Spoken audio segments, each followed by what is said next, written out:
ओम शांति 23/11/20 साकार महावाक्य। मधुर संतान गण तुमे माने देही अभिमानी होई जाओ, तेबे सबु रोग समाप्त होई जीवो एवं तुमे दुई मुकुटधारी होई स्वर्गर मालिक होई जीवो। प्रश्न, बाबांक सम्मुखरे केउ संतान माने बसिवा उचित?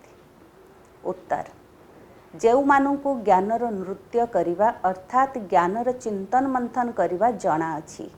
ज्ञानर नृत्य करुथिबा संतान माने जेतेबेले बाबांक सम्मुखरे रही थांती सेतेबेले बाबांकर मुरली मध्य सेहिपरि चाली थाए। जदि केही सम्मुखरे बसी इयाडे सियाडे चाहुथिबो तेबे बाबा जानी जानती जे यही संतान किछि भी बुझु नाही। बाबा ब्राह्मणी मानू मध्य कहती जे तुमे काहाकु एठाकु नहीं आसीछ, जे कि बाबांक सम्मुखरे मध्य बसी हाई मारुछि। पिला मानू तो एपरी बाबा मिलिछंती जहा कि खुशी रे नृत्य करिवा उचित। गीत दूर देश का रहने वाला। ओम शांति। मधुर संतान माने गीत सुनिले संतान माने जानुछंती जे बाबा जाहाकू आमे मने पकाई आसीछु दुखहर्ता सुखकर्ता अथवा तुमे माता पिता पुनर्बार आसी आमको अपार सुख दियो। आमे एबे दुखरे अछु। सारा दुनिया दुखी हो जाइछि काहेकि ना एहा हेउछि कलिजुगी पुरुणा दुनिया। पुरुणा दुनिया अथवा पुरुणा घरे एते सुख मिली न थाए जेते नुआ दुनिया नुआ घरे मिली थाए। तुमे माने जानिछ जे आमे विश्वर मालिक आदि सनातन देवी देवता धर्मर थिलु। आमे ही 84 जन्म नेउछु। बाबा कहउछंती पिला माने तुमे निजर जन्म को जानी नाह, केते जन्म पाठ करिछ। मनुष्य भाबुछंती 84 लक्ष पुनर्जन्म हुए। गोटिए गोटिए पुनर्जन्म केते वर्ष हेउछि? 84 लक्ष हिसाब रे सृष्टि चक्र तो बहुत बड़ होई जीवो। तुमे माने जानिछ जे आमे आत्मा मानंकर पिता आमको पाठ पढ़ाइबा को आसीछंती।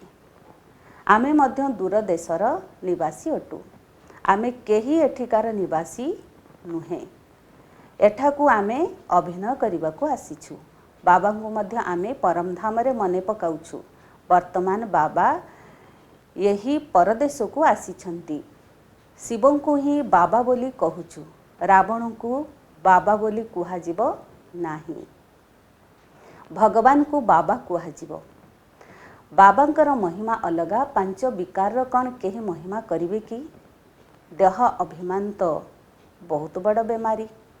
देही अभिमानी हेले कौनसी बेमारी रहिबो नाही एवं आमे विश्वर मालिक होई जिबा। यही कथा मध्य तुम बुद्धि रे अछि। तुमे जानिछ जे शिव बाबा आम आत्मा मानू पाठ पढ़ाउछंती। अन्य केउ सत्संग आदि रहिछि सेठारे एपरि भाबरे नाही जे आमको बाबा आसी राजयोग सिखाइबे, राजत्वर अधिकारी करिबा पाई पाठ पढ़ाइबे।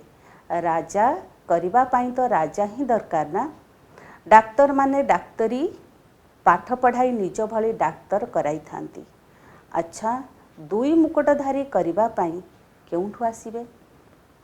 जे कि आमको दुई मुकुटधारी कराइबे सेथि पाई मनुष्य माने दुई मुकुटधारी कृष्ण को रखी देइछंती।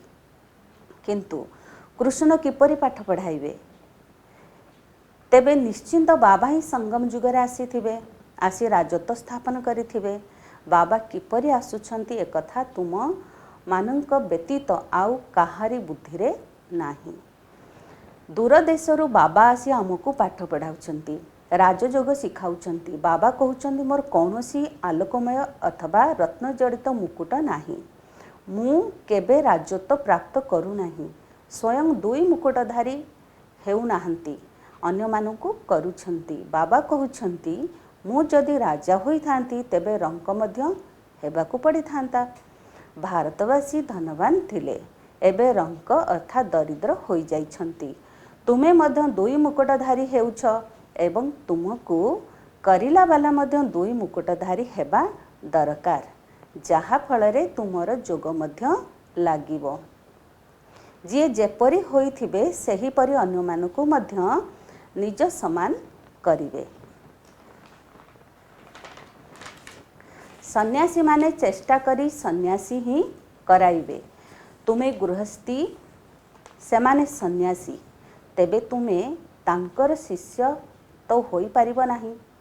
कुहंती अमुक हेउछंती शिवानंदंकर शिष्य, किंतु सेही सन्यासी माने तो अति भ्रम कराई थांती, तुमे तो सेमानकु अनुसरण करू नाहो। तेबे तुमे पुणी निजकु शिष्य बोली काहेकि कहूच? अनुसरणकारी जे कि तुरंत कपड़ा ओल्हाई कपुनी पिंधि थांती, तुमे तो गृहस्थरे रही विकार बंधन बांधी होई जाइच। तेबे पुणी निजकु शिवानंदंकर अनुसरणकारी बोली किपरि कहूच? गुरुंकर काम हैला सद्गति करिबा। गुरु एपरि तो कहिबे नाही जे अमुक को मने पकाओ। तेबे सीए निजे तो गुरु हेले नाही, मुक्तिधाम को जीवा पाई मध्य जुक्ति दरकार। तुम मानकु बुझा जाउछि तुमर घर हेउछि मुक्तिधाम अथवा निराकारी दुनिया। आत्मा को निराकारी बोली कुहा जाए। एही शरीर पांच तत्वरे निर्मित होइछि। तेबे आत्मा माने केउंठारु आसुछंती? परम धाम निराकारी दुनियारू। सेठारे बहुत आत्मा रहुछंती, तांकु शांतिर दुनिया कुहा जाउछि। सेठारे आत्मा माने दुख सुखरु अलगा रही थांती। यही कथा को भल भाबरे पक्का कराइबाकु हेबो। आमे सेही शांति धामर निवासी अटु। एहा एक नाटकशाला, जेउठाकु आमे अभिनय करिबाकु आसीछु। एही नाटकशाला रे सूर्य चंद्र तारा आदि सबु अछंती। केही गणना करि पारिबे नाही जे यही नाटकशाला केते माइल पर्यंत रहिछि। उड़ा जहाजरे उपरकु जाउछंती, किंतु सेथिरे पेट्रोल आदि एते पकाई पारिबे नाही जहा द्वारा सीमा पर्यंत जाई पुणी फेरी आसिबे। एते दूरकु जाई पारिबे नाही। सेमाने भाबुछंती एते माइल पर्यंत रहिछि, न फेरिले पुणी पड़िजिबु। तेबे समुद्र अथवा आकाश तत्वर अंत केही पाई पारिबे नाही। वर्तमान बाबा तुमको निजर अंतर परिचय देउछंती। आत्मा यही आकाश तत्व को ऊर्ध्व को चली जाउछि। एहा केते बड़ रॉकेट। तुमे आत्मा पवित्र होई गले पुणी रॉकेट सदृश उड़ीबाकु लागिबो। एहा केते छोट चेष्टा करुछंती। दूररू तारा केते छोट देखा जाए, किंतु वास्तव रे ताहा बहुत बड़ होई थाए। जेपरी तुमे गुड़ी उड़ाइबा समय रे ऊपर को केते छोट छोट देखा जाए। बाबा कहउछंती तुमर आत्मा तो सबुठारु तीक्ष्ण अटे। गोटे सेकेंड रे गोटे शरीर रु बाहरी अन्य गर्भरे प्रवेश करि थाए। काहार कर्मर हिसाब किताब लंडन रे थिले गोटे सेकेंड रे जाई लंडन रे जन्म नेबे। सेकेंड रे जीवन मुक्तिर मध्य गायन रही छेना। पिला गर्भरु बाहरिबा क्षणी मालिक हेउछि, तेबे उत्तराधिकारी होई गला ना। तुमे माने बाबा को जानीगल, अर्थात विश्वर मालिक होई गल। तेबे बेहदर बाबा ही आसी तुमको विश्वर मालिक करुछंती। स्कूल रे बारिस्टरी पढ़िले बारिस्टर हेबो। एठारे तुमे दुई मुकुटधारी हेबा पाई पाठ पढ़ुच, तेबे पास हेले निश्चय दुई मुकुटधारी हेबो। तथापि स्वर्ग को निश्चय जीव। तुमे जानिछ जे बाबा तो सर्वदा सेठारी ही रहउछंती। हे परम पिता कहिले दृष्टि निश्चिंत ऊपर को चली जीव। जदि सी परम पिता, तेबे निश्चिंत भावरे किछि ना किछि तांकर अभिनय थिबो। जेउ अभिनय वर्तमान करुछंती तांकु भगवान अर्थात बगीचार मालिक मध्य कुहा जाए। जी आसी कंटारू फूल करुछंती, तेणु तुमको खुशी लागिबा उचित। बाबा यही परदेश को आसीछंती। दूर देशर निवासी अन्य देश को आसीछंती। तेबे दूर देशर निवासी बाबा ही अटंती। आत्मा माने मध्य सेठारे रुहंती, एठाको अभिनय करने को आसुछंती। परदेशर अर्थ केही हेले जानी नाहंती। मनुष्य तो भक्ति मार्ग रे जहाँ शुणुछंती ताहा सत्य बोली कही देउछंती। तुमको बाबा केते भल भाबरे बुझाउछंती। आत्मा अपवित्र होई गले उड़ी पारिबो नाही, पवित्र न हेले घर को जाई पारिबो नाही। एकमात्र ही पतित पावन बोली कुहा जाए, जहाँ को संगम रे आसीबाकू पड़ुछि। तेणु तुमे माने केते खुशी हेबा उचित। बाबा आमको दुई मुकुटधारी कराउछंती, एहा ठारू उच्च पद आउ कहार नाही। बाबा कहउछंती मु दुई मुकुटधारी हेउ नाही, मु परदेश को पर शरीर रे प्रवेश करी थरे मात्र आसुछि। यही दादा मध्य कहउछंती मु शिव नुहे, मोते तो लखीराज कहूथिले। समर्पण हेबा परे बाबा ब्रह्मा नाम रखिदेले।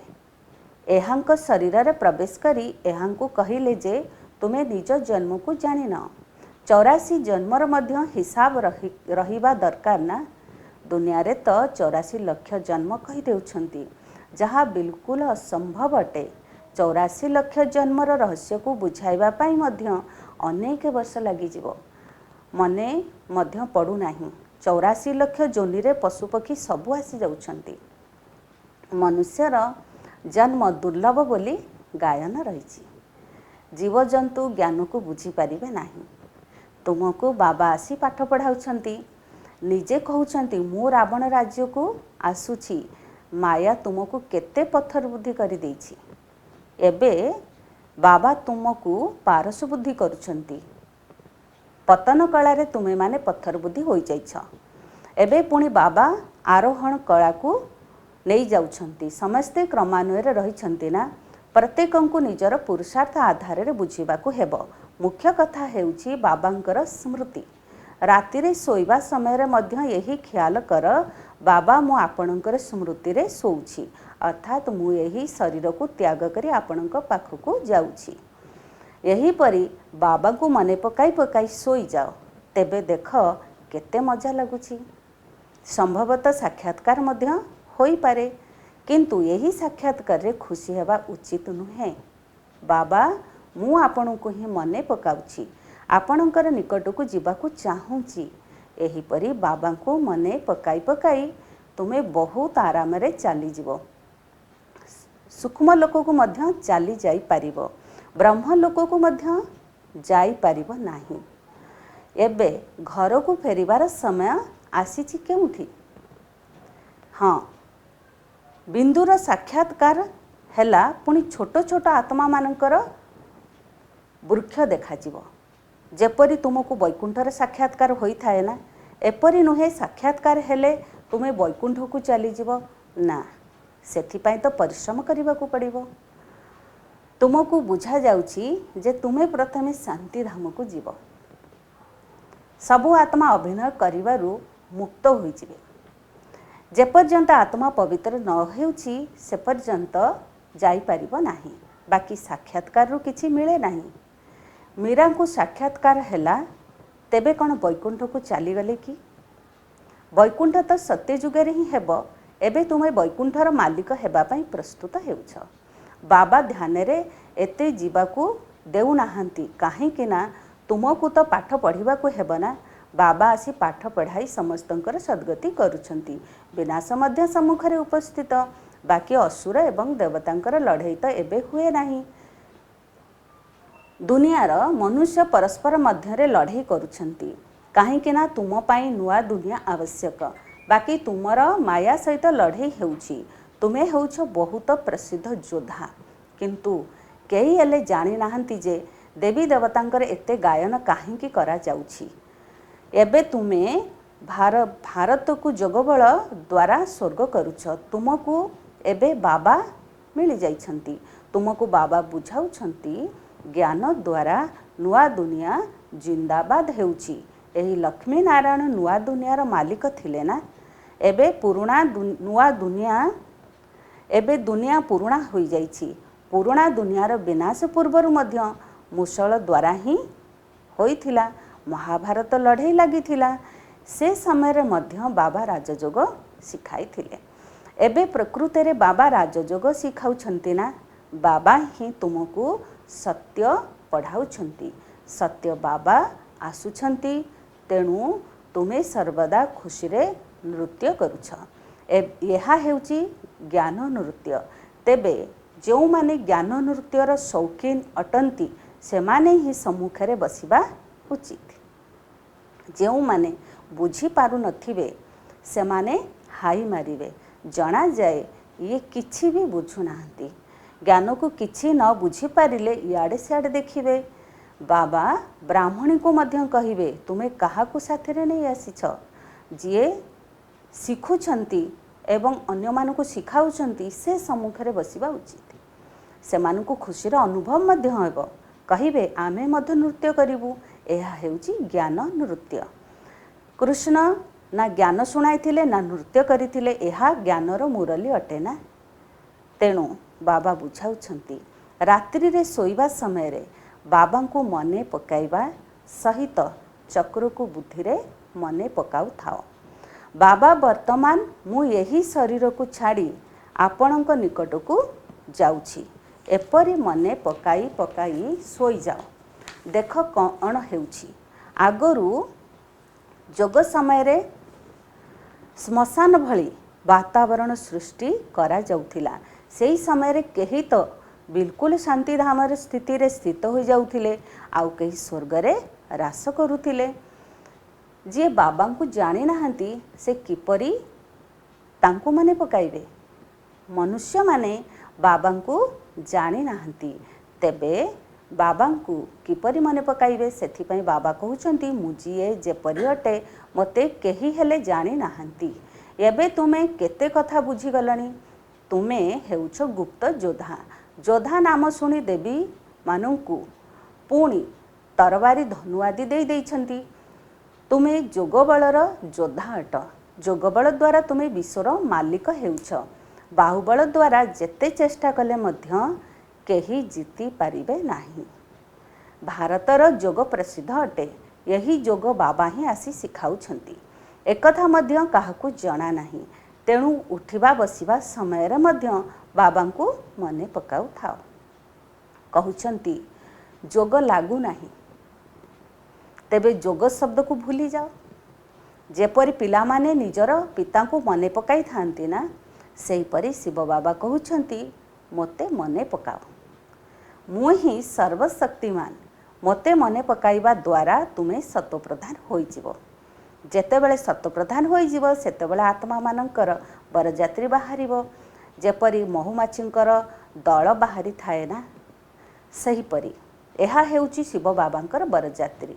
शिव बाबांक पछरे सबु आत्मा मशा सदृश दौड़िबे, बाकी शरीर सबु समाप्त होई जिवो। अच्छा, धारणा पाई मुख्य सारांश। 1 नंबर, राति रे सोइबा पूर्वरु बाबांक सहित मीठा मीठा कथावार्ता करबाकू हेबो। बाबा मु एही शरीर को छाड़ी आपणक पाखकू जाउछि, एही परि बाबांकू मने पकाई सोइबाकू हेबो। एथिरे मुख्य हेउछि जोग। जोग बल द्वारा ही तुमे पारस बुद्धि हेबो।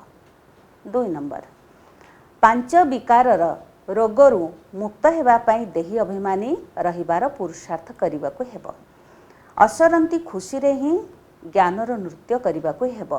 क्लास रे बसी सुस्ती अर्थात आलस्य वातावरण खेलाइबार नाही।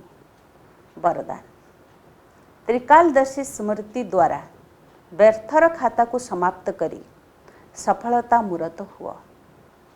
विस्तार, त्रिकालदर्शी स्थिति रे स्थित हेबा अर्थ प्रत्येक संकल्प, प्रत्येक वाणी एवं प्रत्येक कर्म करिबा पूर्वरु चेक करिबा जे एहा व्यर्थ ना समर्थ। व्यर्थ गोटे सेकेंड रे पद्मगुणा क्षति करि थाए, सही अनुसार समर्थ पद्मर रोजगार कराई थाए। गोटे सेकेंड रे व्यर्थ मध्य रोजगार करिबारे बहुत क्षति करि देई थाए, जहाँ द्वारा करिथिबा रोजगार मध्य लुचि जाई थाए। सेथि पई एक कालदर्शी होई कर्म करिबा परिवर्ते त्रिकालदर्शी स्थिति रे स्थित होई प्रत्येक कर्म कर तेबे व्यर्थ समाप्त होइजिब एवं सदाकाल पाई सफलता मूरत होइजिब। आजिर स्लोगान मान शान एवं साधन अर्थात निजर सम्मान स्वाभिमान एवं सुखर साधन गुड़िकर त्याग ही महान त्याग। ओम शांति।